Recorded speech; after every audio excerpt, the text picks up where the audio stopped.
Good morning. आज का हमारा टॉपिक है, हम लोग डिस्कस करेंगे मैग्नेटिक इफेक्ट ऑफ करंट। हमारा चैप्टर होगा आज का magnetic effect of current. Okay,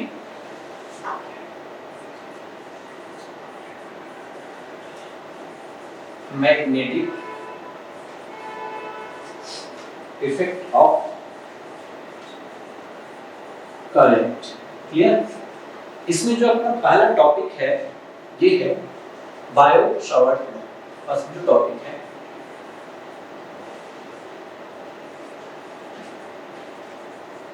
Biot-Savart law. Okay, ये लॉ क्या है? पहले हम लोग लॉ के बारे में समझेंगे। देखिए, मैग्नेटिक इफेक्ट ऑफ करंट क्या है, तो हम लोग जानते हैं कोई भी अगर कहीं पे करंट का एक वायर है, इससे करंट का फ्लो हो रहा है, तो अपने वायर के चारों तरफ क्या क्रिएट करेगा? एक मैग्नेटिक फील्ड क्रिएट करेगा। Is that clear? तो उस मैग्नेटिक फील्ड को हम लोग कैसे कैलकुलेट करते हैं, उसका जो एलिमेंट्री पार्ट है फॉर्मूला का, हम लोग ड्राइव करते हैं किसके हेल्प से? बायो-सावर्ट लॉ के हेल्प से। क्लियर? तो सबसे पहले इस लॉ को समझने के लिए हमें समझना होगा करंट एलिमेंट। क्या समझना होगा सबसे पहले? करंट एलिमेंट क्या है अपना, हम लोग समझते हैं। करंट एलिमेंट किसको बोलते हैं? Current element. Okay, current element क्या है? तो अगर ये अपना करंट कैरिंग एक कंडक्टर है, सपोज इससे करंट का फ्लो हो रहा है, तो इसके छोटे से जो छोटा स्मॉलेस्ट पार्ट होगा इस कंडक्टर का, जिसे हम लोग नाम देते हैं dl। क्या नाम देते हैं? dl। तो current into dl, current into dl जो अपना टर्म है, इसको हम लोग नाम देते हैं करंट एलिमेंट। ये अपना कैसा क्वांटिटी है? Vector quantity. That means current into smallest length of the conductor. दोनों को मल्टीप्लाई करेंगे तो हमें क्या मिल जाएगा? करंट एलिमेंट मिल जाता है। तो आपको ध्यान रखना है करंट एलिमेंट किसको बोलते हैं? आइडियल को बोलते हैं। हम लोग इसमें इससे समझ रहे हैं कि जो बायो-सावर्ट लॉ है किसके लिए डिफाइन किया गया है? करंट एलिमेंट के लिए डिफाइन किया गया है। तो आई होप आप समझ गए होंगे करंट एलिमेंट किसको बोलते हैं। क्लियर? तो हमने मान लिया कि हमारे पास एक कंडक्टर है जिसमें करंट आएगा, फ्लो हो रहा है। ओके, और इसका छोटा सा जो करंट एलिमेंट है क्या है? आइडियल है। इसके वजह से हम लोग किसी भी पोजीशन पे इस करंट एलिमेंट की वजह से किसी पोजीशन पे, this is the ideal, ideal, इसके वजह से इस पॉइंट पे हमें कैलकुलेट करना है मैग्नेटिक, जिसे हम लोग नाम देते हैं डी। ओके, डी बी इस पॉइंट, सपोज पॉइंट पी है, तो इस पॉइंट पे हमें कैलकुलेट करना है। मान लीजिए करंट की जो लेंथ है थीटा डिग्री का एंगल बना रहा है। क्लियर? और इसमें जो करंट फ्लो हो रहा है, दिस इज आई करंट का फ्लो है। क्लियर? तो बायो-सावर्ट लॉ ये कहता है कि magnetic field due to current element, okay, magnetic field due to current element is dB, that dB magnetic field is directly proportional to ideal current element, directly proportional to sin theta. This is the theta. Okay, yani angle between current element and position and inversely proportional to what? R square. जब इस formula को हम लोग एक साथ combine करते हैं तो dB इज इक्वल टू अपना आता है, dB is directly proportional to I dl sin theta upon क्या आता है? R square. I dl sin theta upon R square. That clear? तो अगर हम लोग प्रोपोर्शनलिटी कांस्टेंट यहां पे अगर लाते हैं तो dB इज इक्वल टू आ जाता है अपना value mu naught by 4 pi IDL sin theta upon what? R square। ये होता है magnetic field due to the current element, और ये किससे डिफाइन होता है? With help of Biot Savart law. Clear? अगर हम लोग इसको वेक्टर फॉर्म में लिखना चाहें, इन वेक्टर फॉर्म तो अपना dv का जो वैल्यू होगा in vector form dv is equal to this is mu not by 4 pi I dl cross r I okay one से मैं इसे ऐसे लिखता हूं I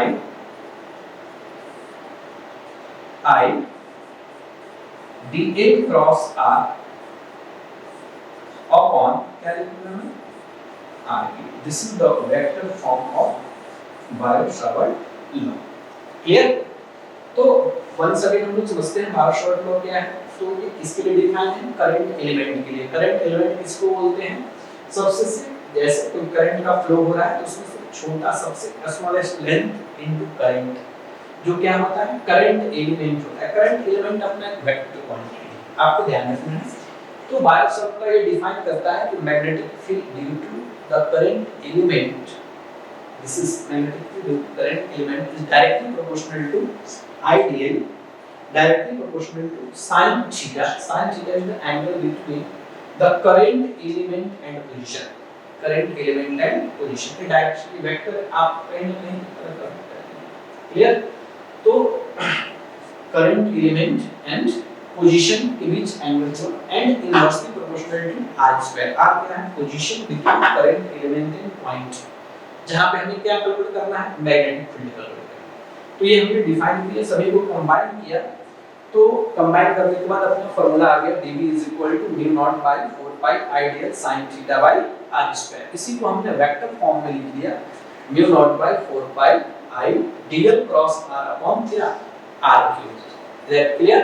तो ये हुआ अपना क्या बायो-सावर्ट लॉ। क्लियर। अब हमारा जो नेक्स्ट टॉपिक है ये है magnetic field due to the arc. क्या है, magnetic field due to the arc. Okay next जो टॉपिक है ये है magnetic field due to current carrying okay magnetic field due to current carrying arc okay that means देखिए इधर suppose हमने मान लिया हमारे पास एक आर्क है ये ओके इसमें करंट का फ्लो हो रहा है। ये आर्क है ऑब्वियसली इसका अपना क्या होगा एक रेडियस होगा। क्लियर। एक क्या होगा रेडियस। तो हमने मान लिया ये सेंटर है और इसकी रेडियस r है। इसमें करंट फ्लो हो रहा है I करंट फ्लो। तो सबसे पहले अगर इसके वजह से भी मैग्नेटिक फील्ड कैलकुलेट करना है तो मान लिया कि टोटल आर्क कितना एंगल बना रहा है अल्फा डिग्री का एंगल बना रहा है। क्लियर। तो मैग्नेटिक इस आर्क के वजह से अगर हमें सेंटर पे मैग्नेटिक फील्ड कैलकुलेट करना है तो सबसे पहले हम लोग इसमें सिलेक्ट करेंगे करंट एलिमेंट। क्या सिलेक्ट करेंगे, करंट एलिमेंट। तो मैंने मान लिया कि हम लोग यहाँ पे थीटा पे जाकर मान लिया हमने कि यहाँ पे हमने यहाँ से इस पोजीशन से थीटा पे जाकर हमने डी थीटा का ओके डी थीटा का टोटल एंगल कितना है अल्फा। टोटल एंगल कितना है अल्फा। हमने मान लिया थीटा पे जाकर हमने डी थीटा का ये टोटल अल्फा एंगल ये एंगल अपना अल्फा है आपको ध्यान रखना। थीटा पे जाकर डी थीटा का एक एलिमेंट्री लिया जिसका करंट एलिमेंट होगा I dl और dl का अगर हम लोग वैल्यू देखें dl इज इक्वल टू कितना हो जाएगा r d theta. dl is equal to क्या हो जाएगा r d थीटा। तो टोटल यहाँ पे मैं वैल्यू लिख सकता हूँ क्या I r into what d theta. This is the current element. तो करंट एलिमेंट की वजह से हमें इस पॉइंट पे क्या लिखना है मैग्नेटिक फील्ड। अगर हम लोग बात करें करंट एलिमेंट की अगर वेक्टर क्वांटिटी है यहाँ पे अगर मैं एक एंगल ड्रॉ करूँ तो यहाँ पे टोटल कितना डिग्री का एंगल बनेगा ये 90 डिग्री का एंगल बनेगा। तो magnetic field due to current element अगर हमें लिखना है magnetic field due to current element I dl तो क्या वैल्यू होगा? dv इज इक्वल टू, क्या हमने पढ़ा है, mu not by 4 pi i dl cross r upon what, r। जब इसे हम एक्सपेंड करते हैं देखिए तो वैल्यू आ जाएगा म्यू नॉट बाय 4 पाई, इसे मैं लिख सकता हूँ i dl, okay, i dl, ये क्या हो जाएगा i dl into r sin theta upon what, r। तो यहाँ थीटा वैल्यू हो जाएगा dl के बीच और ये पोजीशन, ये किसके बराबर होगा, रेडियस के बराबर। ये जो वैल्यू है किसके बराबर है, थीटा क्या है यहाँ पे 90 डिग्री, थीटा क्या है 90 डिग्री एंड r क्या है अपना capital R, this is the radius, ये है। तो इसके अकॉर्डिंग हम लोग अगर यहाँ पे वैल्यू पुट करें तो अपना आएगा mu not by 4 pi, okay, i, देखिए dl का वैल्यू हमने वहां पे i dl टोटल का वैल्यू कितना लिखा है, r d थीटा, क्या लिखा है, r d थीटा इनटू ये हो गया r, और ये क्या हो गया अपना इनटू sin 90 अपॉन ये क्या हो जाएगा r थीटा। तो यहाँ से एक r और ये r टोटल कैंसिल, क्या बच गया अपना r बच गया।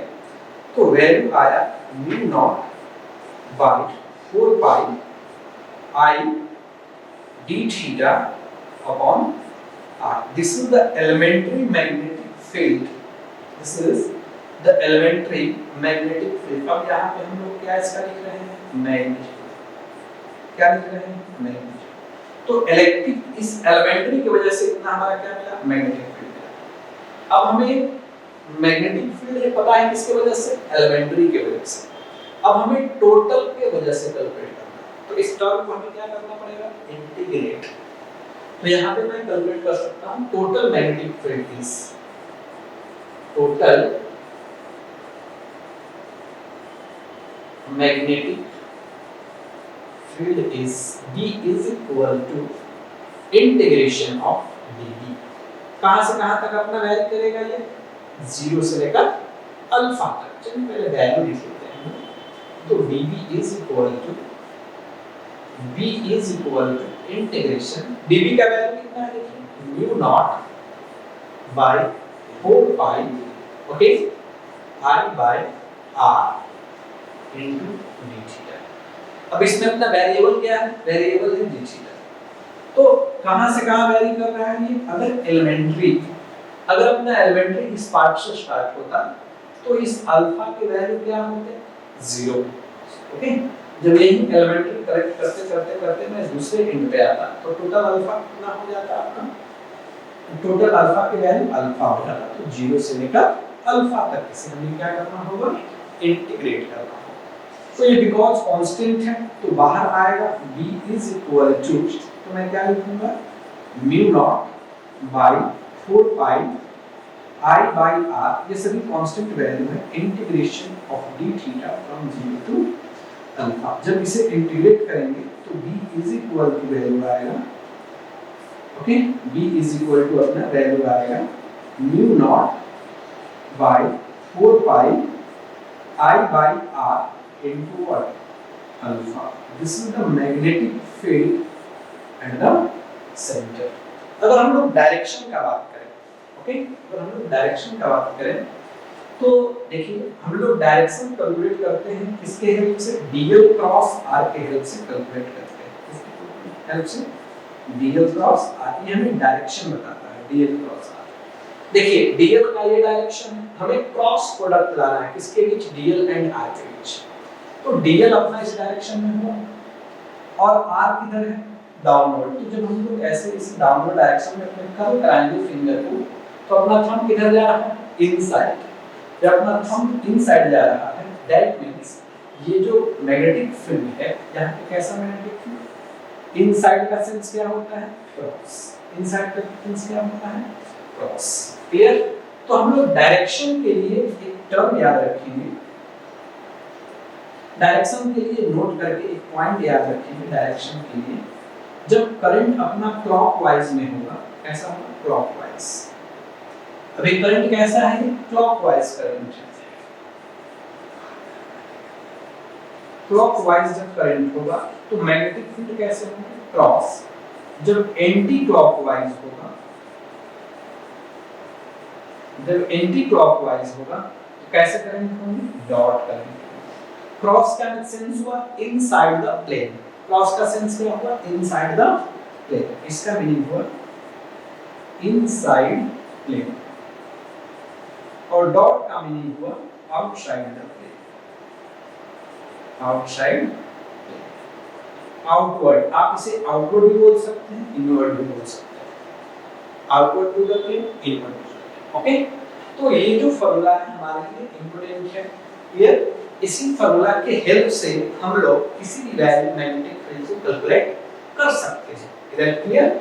ये जो अल्फा है हमेशा ध्यान रखना है, आपको रेडियन में इसे पुट करना है। किसमें पुट करना है, अल्फा को रेडियन में, यानी डिग्री में 30 डिग्री रख लीजिए, 60 डिग्री रख लीजिए, तो आपका क्वेश्चन गलत हो जाएगा, क्लियर। चलिए अब मैं क्या करूंगा, इसी पे बेस्ड आपको एक दो मैं न्यूमेरिकल बताता हूं, इधर क्लियर। इस पे बेस्ड, इस फार्मूला पे बेस्ड हम लोग न्यूमेरिकल को देखते हैं, क्लियर। चलिए तो इसमें एक मैं अगर एग्जांपल लेता हूं, तो मैंने मान लिया एक सर्कुलर करंट कैरिंग कंडक्टर है, इसमें करंट फ्लो हो रहा है, इसकी रेडियस मैंने मान लिया r है, रेडियस कितना है r, और इसमें जो करंट फ्लो हो रहा है I is equal to I not ampere. अब हमें इसके वजह से सेंटर पे मैग्नेटिक फील्ड बताना है, सेंटर पे क्या बताना है, मैग्नेटिक फील्ड। तो हम लोग कैसे कैलकुलेट करेंगे सेंटर पे मैग्नेटिक फील्ड, सबसे पहले अपने पास फार्मूला है, फार्मूला को हम लोग लिखते हैं। फार्मूला ये है magnetic field B is equal to, अब ये आर्क की वजह से आपने पढ़ा, चलिए मैं इधर फार्मूला लिख देता हूं, देखिए ध्यान से। फार्मूला ये है, अगर ये आर्क है, क्लियर, अगर ये सेंटर पे अल्फा डिग्री का एंगल बनाया है, करंट I है और इसका रेडियस r है, तो जो सेंटर पे मैग्नेटिक फील्ड होगा B is equal to mu not by 4 pi I by r into क्या होगा, अल्फा। अल्फा है angle subtend by the arc, arc जो है सेंटर पे कितना डिग्री का एंगल बना रहा है, ये हमारा क्या है, अल्फा है, राइट, क्लियर। तो आपको थोड़ा सा ध्यान रखना है। तो यहाँ पे मैग्नेटिक फील्ड अगर हम लोग B is equal to calculate करना चाहें, क्लियर, तो अपना फार्मूला लिखते हैं mu not by 4 pi I by r into alpha. यहाँ पे एक टर्म याद रखिए, जो कांस्टेंट वैल्यू होता है mu not by 4 pi, okay, इसको बोलते हैं हम लोग परमिबिलिटी ऑफ फ्री स्पेस। क्या बोलते हैं इसको, चलिए मैं इधर नाम लिख देता हूँ, बोलते हैं इसको परमिबिलिटी ऑफ फ्री स्पेस और air, permeability of free space और एयर। तो इसका वैल्यू जो होता है 10 टू द पावर क्या होता है, -7, क्या होता है 10 टू द पावर, बिकॉज़ ये कांस्टेंट है, इसका वैल्यू 10 टू द पावर -7। तो आपको ध्यान रखना है, क्लियर। तो यहाँ पे अगर हम लोग देखें, इसका कांस्टेंट का value 10 to the power -7 into current है अपना I नॉट, रेडियस r। अब मैं देखूंगा ये सर्कुलर आर्क है, सेंटर पे कितना डिग्री का एंगल बना रहा है, ओके। तो अगर सर्कुलर आर्क को मैं चेक करूं पूरा इस तरह से, तो सर्कुलर आर्क सेंटर पे टोटल 360 का एंगल बना रहा है, ओके। अल्फा का वैल्यू यहाँ पे कितना है, 360। देखिए इधर मैं कैलकुलेशन कर रहा हूं, अल्फा 360 डिग्री है। अगर इसको हम रेडियन में कन्वर्ट करेंगे तो क्या लिखेंगे, 2 पाई। तो यहाँ पे मैं वैल्यू पुट कर दूंगा कितना, 2 पाई, ओके, 2 पाई वैल्यू पुट कर दिया। अब इसे आप लोग सॉल्व करके डायरेक्ट, अब दैट मींस ये तो वैल्यू मैंने दिया दे नहीं रखा है, तो डायरेक्ट मैं लिख सकता हूं 2 pi into 10 to the power -7 I naught by r। ये क्या हो, मैग्नेटिक फील्ड। अगर हमें करंट भी पता है तो करंट का भी वैल्यू रख सकते हैं, और रेडियस पता है रेडियस की वैल्यू रख सकते हैं, और सेंटर पे हमें क्या मिल जाएगा। अब देखो ध्यान से, करंट कैसा फ्लो हो रहा है, अपना क्लॉकवाइज करंट है, क्लॉकवाइज है तो कैसा होगा, क्रॉस, क्लॉकवाइज कैसा होगा, क्रॉस। दैट मींस यहां पे जो मैग्नेटिक फील्ड है इनसाइड द प्लेन है, दैट क्लियर। आई होप आपको ये न्यूमेरिकल समझ में आया होगा, सिंपल न्यूमेरिकल है। अगर मैं और इसके नेक्स्ट एग्जांपल अगर मैं लूं, ओके, अगर मैं और इसका नेक्स्ट एग्जांपल लूं, सपोज हमारे पास एक सेमी सर्कुलर आर्क है, देखिए क्या है, सेमी सर्कुलर आर्क है, ये इसका सेंटर रेडियस मैंने मान लिया, ये कितना है, आर है, जो करंट इसमें फ्लो हो रहा है, ये करंट फ्लो हो रहा है। इसके वजह से अगर हमें मैग्नेटिक फील्ड लिखना हो, कहां पे, सेंटर पे, magnetic field at the centre, clear. तो मैग्नेटिक फील्ड में डायरेक्ट फार्मूला लिख सकता हूं, B इक्वल टू, पहले आप फार्मूला नोट करें, mu not by 4 pi I by R into alpha. तो इसका value 10 to the power -7, current हो गया अपना I नॉट, रेडियस हो गया R, और बताइए कितना डिग्री का एंगल, अगर मैं यहाँ पे अल्फा चेक करूं, अल्फा कितना डिग्री एंगल बना है, 180 डिग्री एंगल है, डिग्री में हमें किस में रखना है, रेडियन में, रेडियन में क्या होता है, पाई रेडियन, ओके। तो यहाँ पे मैं क्या पुट करूंगा, पाई पुट करूंगा, यही अपना, अब कैसा है, क्लॉकवाइज, तो क्या लिखेंगे, cross, this is the magnetic field, clear. चलो एक दो और, अगर हम और सिंपल एग्जांपल का बात करें, मान लीजिए आर्क जो है, ओके, 90 डिग्री का एंगल बना रहा है। आई होप आप अब समझ गए होंगे कि हमें करना क्या है, इतना बस करंट का फ्लो है। सपोज करंट इस डायरेक्शन में फ्लो, रेडियस आर है, रेडियस आर है, अगर इसके सेंटर पे हमें मैग्नेटिक फील्ड लिखना है, V इज इक्वल टू, तो मैं लिख सकता हूं mu not by 4 pi I by R into, कितना डिग्री का एंगल बन रहा है, I बाय, तो मैं यहाँ पे डायरेक्ट लिख सकता हूँ बाय बाय, सॉल्व। एक ऐसा है एंटी क्लॉकवाइज, दैट मींस कैसा मैग्नेटिक फील्ड होगा, डॉट, आप ट्राई करते हैं, ये मैग्नेटिक फील्ड लेंस से बाहर आ रहा है, इस तरह कोई भी हो। अब हमें आइडिया हो गया होगा कि कोई भी आर्क हो, ओके, जितना डिग्री का एंगल बनाएगा in the term of radian, radian के टर्म में, ओके, तो उसके वजह से जो सेंटर पे मैग्नेटिक फील्ड होगा, V is equal to mu not by 4 pi I by R into क्या होगा, अल्फा, ओके। ये क्लॉकवाइज होगा तो क्रॉस होंगे, अभी क्लॉकवाइज है तो क्या होगा, क्रॉस होगा, अगर एंटी क्लॉकवाइज है तो क्या होगा, डॉट, क्लियर। आई होप आपको यहाँ तक समझ में आया होगा। तो ये हुआ magnetic field due to current carrying arc, clear.